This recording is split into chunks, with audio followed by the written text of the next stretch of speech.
except of course we are just here for rhetorics. I led protests here for 23 days. I've been in DSS 3 times. My hotel was seized. If you go to Gwarimpa right now, there's a government agency there. So I understand the brutalization of our people. I live with this. I've been offered billions, literally, to go the other way, but I would not balk. There are people who are not buyable, not sellable, and some of them are here. And I like what the Honorable said. But for the will of the people, he will not be sitting here today. And that's why we're here. Are there APC people here today? Because I know invitations were given to them. Are there PDP people here today? Is ADC here represented? What about Accord? This is what we're talking about. I mean, the IG is represented right here. We have stakeholders. ABGA and all the political parties. Thank you. We have to get real, otherwise we're not going to make any change in our country. I've been here. I did primary school here. I was the head boy in my primary school. I was the head boy in secondary school. I'm an impeccable student. 20 years ago, I could have been anywhere in the world. But for what I call a cost, I'm cost because until Nigeria changes, we're not going anywhere. But in 5 minutes, I'll try to do this. Elections are not just about the ballot. Elections are about the soul of the country. It's the energy, it's the consciousness of the people. That's what elections are about. And as we move towards 2026, because that's the fulcrum for why we are here, we must ensure that we have justice. Because without justice, anarchy, violence will prevail. So for every political party here, and those listening to me via the media, we must commit to the values that will allow us to have a free and fair election. And it begins from justice. Justice must be the fulcrum, it must be the foundation. Because without justice, you can't have peace. We must have justice. Justice is the baseline. And I commend the organizers because early education is still one.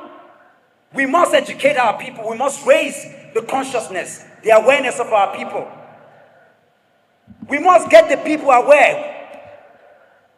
And we must ensure that we build institutions. I like what the representation of the IG said here today. I'm happy that INEC is here. I'm happy that EFCC is here. I didn't even know that they monitor elections, but now we're going to put everything to test. We must build strong institutions, not strong men. Strong men is what has collapsed families. Strong men have collapsed our communities. Strong men have brought nations down. We must have security institutions that are firm and are unbiased. We need INEC that is impartial. INEC cannot be wearing jersey. You are not a player. You are an umpire. Civil society groups that must hold people and institutions accountable. The judiciary must completely be fearless. The judiciary is a woman and she's blind. It's only in Nigeria that she has one eye open. She must be blind to political parties, blind to religion, blind to tribe, blind to any social status or class.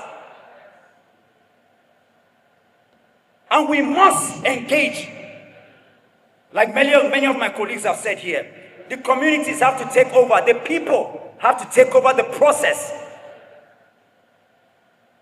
Political leaders must show themselves as an example.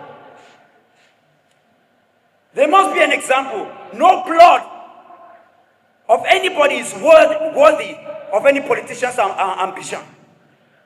Not a single one. But from our communities, to our mosques, to our churches, to our religious and tribal groups, to our cultural groups, we must ensure, we must wake up and hold the process accountable. And lastly, people, let me tell you something. Free and fair election is not a favor. Nobody is doing you a favor. Yes. It is democratic ideal and duty of everybody.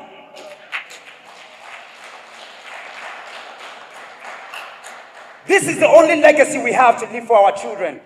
This is the only legacy we have to leave for our people.